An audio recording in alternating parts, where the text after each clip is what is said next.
My name is Tori, and I'm putting my trust fund to good use to solve the problems that plague the elite. Today, I'm investigating one of the biggest choices every rich girl has to make. Should you marry for love or money? This is Rich People Problems. Money makes love complicated.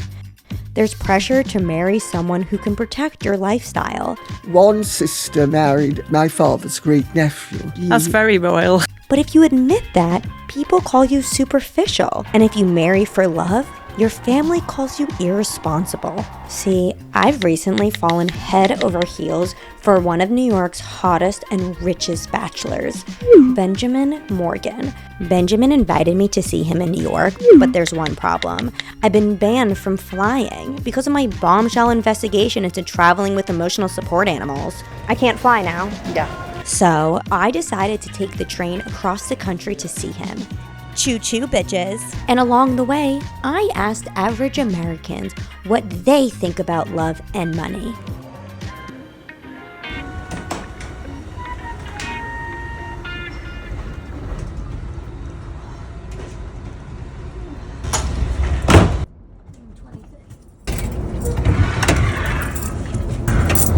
Hello, train passenger.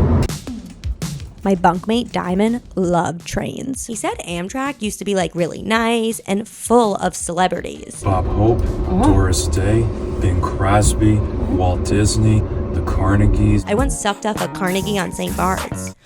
Diamond had a lot of ideas on how to make Amtrak posh again. It needs to be everything from, you gotta bring back the red carpet treatment, velvet, wool curtains maybe. What about hotter people? I mean, at that rate, you'd have to convince people like Eddie Murphy and those sorts of people to come on the trains. And then you probably have to get others like, I don't know, Hosier and Morgan Wallen. Who's Hosier? Hosier's the whiskey guy, the guy that sings the song Too Sweet, like, I'd rather take my whiskey neat. Oh, I know That's Hosier. Okay. It was hard to eat. My stomach was in knots because Benjamin Morgan, the only reason I was on this hellhole of a contraption, wasn't answering my texts. After dinner, I met this woman named Ellen. I told her about Benjamin Morgan. She was concerned. But he hasn't been texting me. That worries me. I find that worrisome. So do you think I should... I wouldn't chase it. I would not chase it. But do you think he's playing hard to get because he's so well off that he probably has a lot of girls, so maybe I need to play a little game? I think you should just leave it alone. How long have you and Earl been together for? 65 years. We fell in love with each other.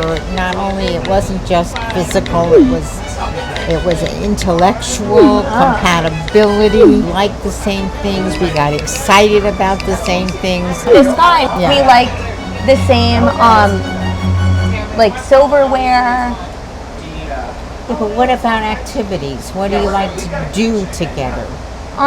We like to go shopping. What about nature? What about hiking? What about theater? What about concerts? Or He has a house in LA and in New York and in Cabo.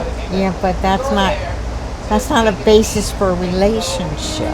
Your criteria for liking him is not on solid foundation. I'm sorry. I'm 86 years old, honey. I've lived a long time. To be honest, I've lived a certain life, and I go for these guys that don't make a lot of money. They make like $300,000 a year. That's not a lot of money to you. The next morning, Benjamin Morgan was totally leaving me on red. I mean, hello, we had a 35-day Snapchat streak going. So I decided to ask a man's opinion. What do I like about him? I like to think about that, I think he has really nice brown eyes. Right. But he also just makes a lot of money. Okay. I mean, that was the very obvious one. What do you mean? It's basically the same thing as just about every other person who has said that, they're interested in such and such a person. Mm-hmm. And then everybody knows You at least came out and said it. I don't know if he reads, but he has a lot of books. And what are you looking at? I was just seeing if we were in a station or something. Oh, I haven't been yet, but he has this like great house in Colorado. Oh, Colorado. Oh, I happen to know a lot about Colorado. Right, but what do we think about him specifically? Well, if he has a house in Colorado, I appreciate the fact that he thinks similarly to me, where he only does businesses in blue states. So you think he likes me then? I mean... It was another grueling 2 days on the rails, and we made an emergency stop due to a major shortage on the train.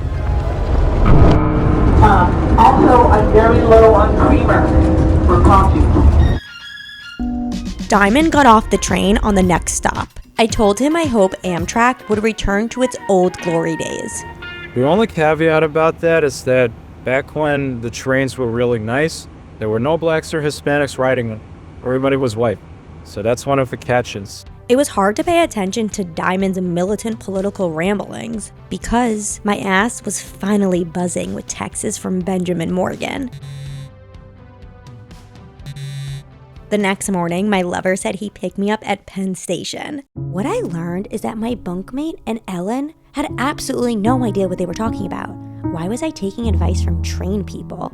I realized it's not either or. I really do love Benjamin Morgan, and I really do love his money. Benjamin Morgan!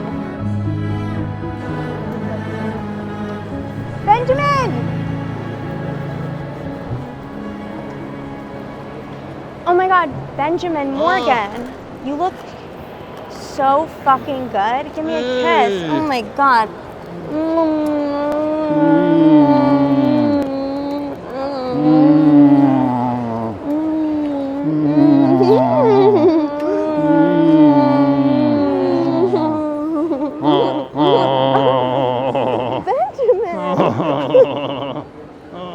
Benjamin. Can't keep my hands off of you.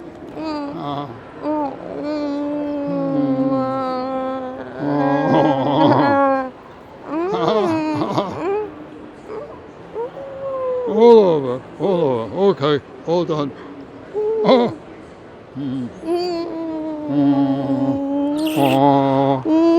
Oh.